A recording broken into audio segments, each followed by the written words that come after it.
in the world.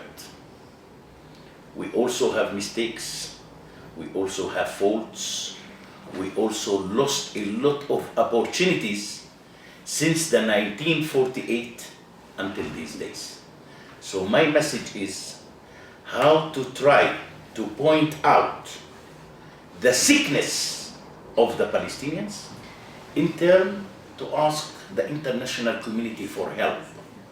Because I am trying to show the international community what is the disease, what is the sickness of the Palestinians, and then the international community will be able to provide the medicine. So that's exactly the message that I am trying. But many people know what is the, or think what is the sickness of the Palestinians. Yes. What is for you the sickness? Yes. For many people it's Israel, it's they don't have a country. That's what is the problem. sickness of them? That's the problem. That's the problem. That the majority of the international community are looking to the Israeli-Palestinian conflict from a one-sided point of view, which means that the Israeli-Palestinian conflict is the Israeli responsibility. But they didn't realize on the other side that there is another side of the conflict, which is the Palestinians. So the conflict is between two sides, not only among one side. But tell me something. I'm not with what you say. Every time you see something, everybody says it's a problem. It's the Palestinian side. They see they have a problem, that they are like an apartheid in Israel, that it's a problem. Everybody sees the problem of the Palestinians. What you say it's the Israel problem. It's also the Palestinians, and everybody sees it, and they have been doing it what they want with that. So that's exactly why I am going around. Is to meet with people and to tell the people that we, the Palestinians, are not the holiest nation on earth. We have our faults, we have our problems, we have our division, and when I am trying to tell them about my own problems, I am seeking a kind of help. So this is why I am against to come and to say these days that the Palestinians are the victims of the occupation. I don't think that we are the victims of the occupation. I think that we are the victims of our own leadership. Because since 1948 until today, what the Arabs did to the Palestinians, what is the Arab League did to the Palestinians, what is the PLO did to the Palestinians, what is the UN did to the Palestinians, what is UNRWA did to the Palestinian refugees? Just nothing. And every day we are losing and losing and losing and losing. And my message is that the Palestinians should have to take an initiative. The Palestinians should have to make a kind of a very deep change among themselves to create a younger leadership. Probably a younger leadership will be able to solve the conflict. But with the current old PLO leaders, I didn't see that any conflict is really going to be solved. But why people will hear you? Because everybody thinks the problem is that they don't have a home, that they are treated bad at Judea and Samaria and in Gaza, and that's what they have been doing it, and they are the victims in all of this. That's what they say, and it has been useful for many things. Why are they going to hear you about you are not the victims? You are right. You are right that people can speak about things that they are not really recognized by themselves. I think that the people who don't want to hear me, they are suffering from a kind of a wash mind from other organizations like the BDS, like the Students for Justice for Palestine, like the J Street, like the Jewish Voice for Peace. I think that the students in the past didn't have the opportunity to bring a Palestinian to appear in front of them. All the time, the Palestinians has been represented by a third party to come and to speak on behalf of the Palestinians. You are right. I think that this is probably one of the biggest mistakes of probably the universities itself, that they never tried in the past to invite Palestinians from the territories to come and to appear in front of the students and to tell the students what is the conflict is really about.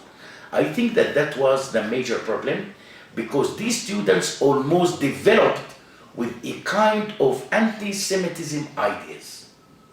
So you shouldn't have to blame me.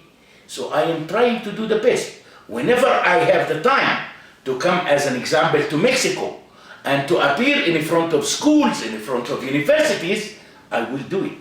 But this is not only related to myself. It is related also to other communities around the world, that they should have to act much more seriously and to involve more Palestinians to come and to represent their own point of view on the Israeli-Palestinian conflict. But it's supposed to be the ones that are talking about the Palestinians, and they speak at the United Nations, and they speak in every place. They said they are the voice of the Palestinians, and when you see what they are doing, you see that they think that it's the voice of the Palestinians. Tell me, what is for you the solution? A two-state country, not country for the Palestinians? Some years ago, there was no Palestinians. If you will ask me, I am not a person who is in a hurry to have a Palestinian state. I am not. I think that my message much more is focusing on how to create an economic prosperity to the Israeli-Palestinian conflict. I am a person who believes that economy and economic prosperity probably will be able to pave the way towards any future peace between the Israelis and the Palestinians. I think that since the Oslo Agreement until today, the whole international community failed to bring any kind of peace between the Palestinians and the Israelis. Why? Because the international community focusing more and more on the political initiatives rather than on the economic initiatives. And that was one of the biggest disasters which is committed by the international community. And this is why Oslo Agreement has totally failed. So if you will ask me about the Palestinian state, I am really not so hurry for that. I am much more hurry to create a kind of economic sources of the state, a kind of institutions of the state, a kind of infrastructure of the state. In my opinion, that's much more important than the state itself. Because since last year, 2 years, the UN, almost 138 countries recognized the Palestinian state. 2 years ago. What I get from that recognition? I have no economy, I have no jobs, I have no infrastructure, I have no water, I have no sewage, I have no electricity. Where is the state? How you can recognize a state while you have 50% of its populations living in refugee camps? All right. But whose fault is that? Because many people say it's Israel, while others say it's the Arabs. Whose fault is that? The international community fault, the Arab leaders' fault, the UN fault, and the Palestinians' fault. I don't count Israel, by the way. I didn't count Israel. Why? I'm telling you. Why you don't count Israel? No. Everybody will say that they are oppressed by Israel. Because the international community, because the UN, because the Palestinian leader, because the Arab leaders almost blamed Israel in the past 68 years. And nobody stand up by saying that I must have to take responsibility on the future of the Palestinians. So it's a big fake to come and to blame Israel, in my opinion, and the only one who should have to be blamed is the ones that I already counted. But if you speak with that to many people, they will say you are lying, that you are against the Palestinians, that maybe you are bought by the Israel. How can you? I'm sure somebody has already told you that. Of course. Because it sounds like I'm a pro-Israel. I am not pro-Palestinian. I am not care how people are going to allege me. I am not care. What I am care is about the future of my people. I think that I am living in Jericho, by the way, which is in the West Bank. I am in touch with all of the Palestinians in the West Bank. I am traveling every day with journalists, with foreign students, with parliaments to the West Bank.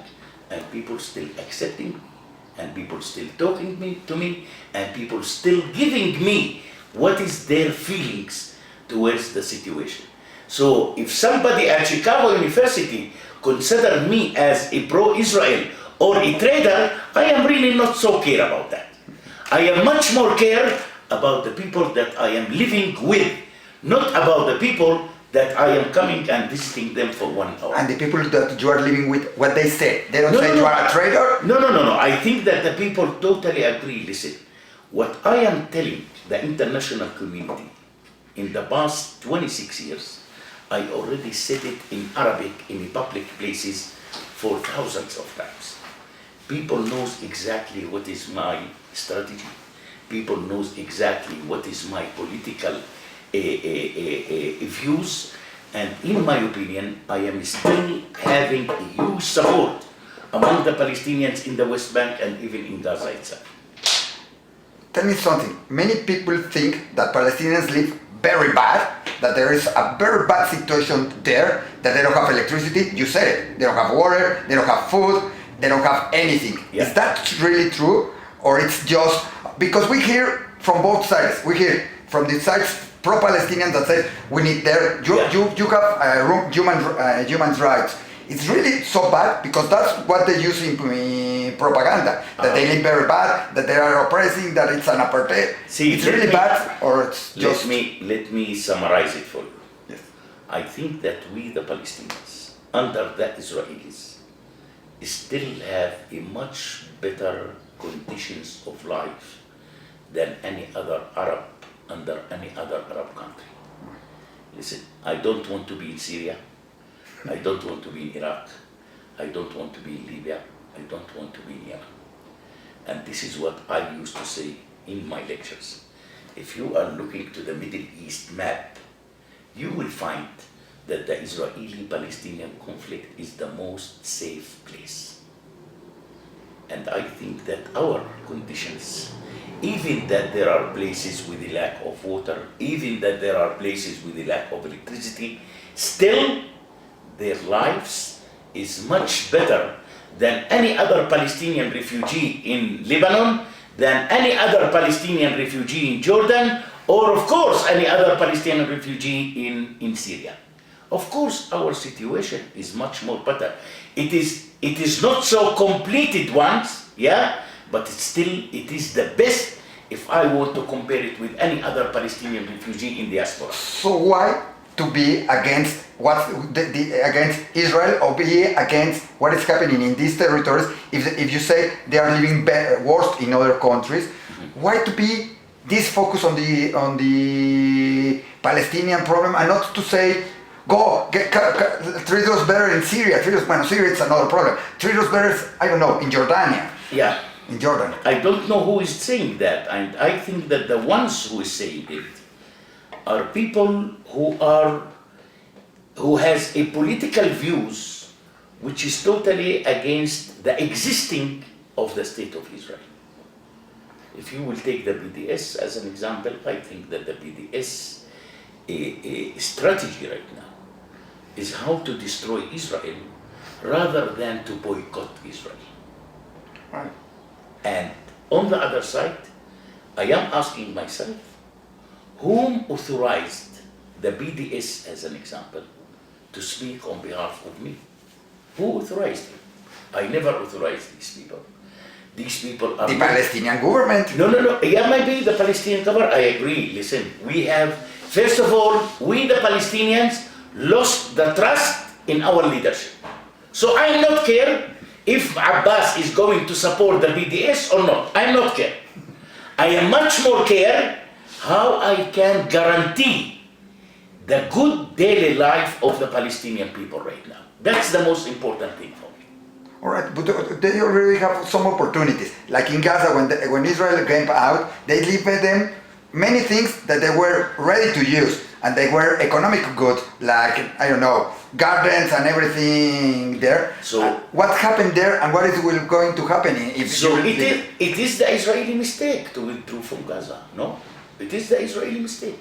I don't know. Why For is Palestinians, it was a victory. No, for the Palestinians, I think that for the gangsters of the Palestinians, it was a victory. Not for the individuals of the Palestinians. I think that the majority of the Gazan people right now are suffering because of the Israeli disengagement. I am talking with people in Gaza. People in Gaza told me, Bassem, listen, we missed the settlements in Gaza. Settlements used to be one of the main source of income in the Gaza Strip. Unfortunately, right now, these people are blockaded from the Israeli side, from the Egyptian side. There is no job, and people just suffering. Now, no doubt that their own leadership, which is the Hamas, should have to be blamed. But on the other side, I think that it is an Israeli mistake. And I think that Bibi Netanyahu already said it, that the mistake we did in Gaza, we will never repeat it in the West Bank. But tell me something. Who are the Palestinians, really? But listen, I don't want really to go here to the history. And as I know, probably, the majority of the Palestinians originally, they used to be Jews. Right. Jewish people. They used to be. But let's say that a Muslim, a Christian converted to Islam. So right now he became a Muslim. We are not speaking about that he used to be a Christian and he used to be a Catholic and he used to be and then he converted. Right now we consider him as a Muslim. So let's say that the Palestinians, the majority of the Palestinians originally used to be Jewish people. And then in a way or another, they call themselves Palestinians. So right now, at least you have in Gaza and in the West Bank over than 3.5 million Palestinians. Over than 3.5 million Palestinians right now. So there is a Palestinians, there is a Palestinian-Israeli conflict, there is a Palestinian state that the Palestinians are demanding, and this is the situation. Now to go backward for 3,000 years or 4,000 years and to say what is the origin of the Palestinians, this is They exist already. They exist, exactly. They already exist, and their existence need a kind of solution. Tell me something. You are traveling all around the world with your message. Yes. Why are you speaking with Jewish communities and are you also speaking with Palestinian communities? You're in Mexico now. That's What right. is your plan in Mexico? What do you want? Are you going to speak with some government? What is your plan around the No, in world? governments, I don't think that I have any meeting with governments, neither in Mexico nor in the United States. From time to time, I am meeting some congressmen, but I am talking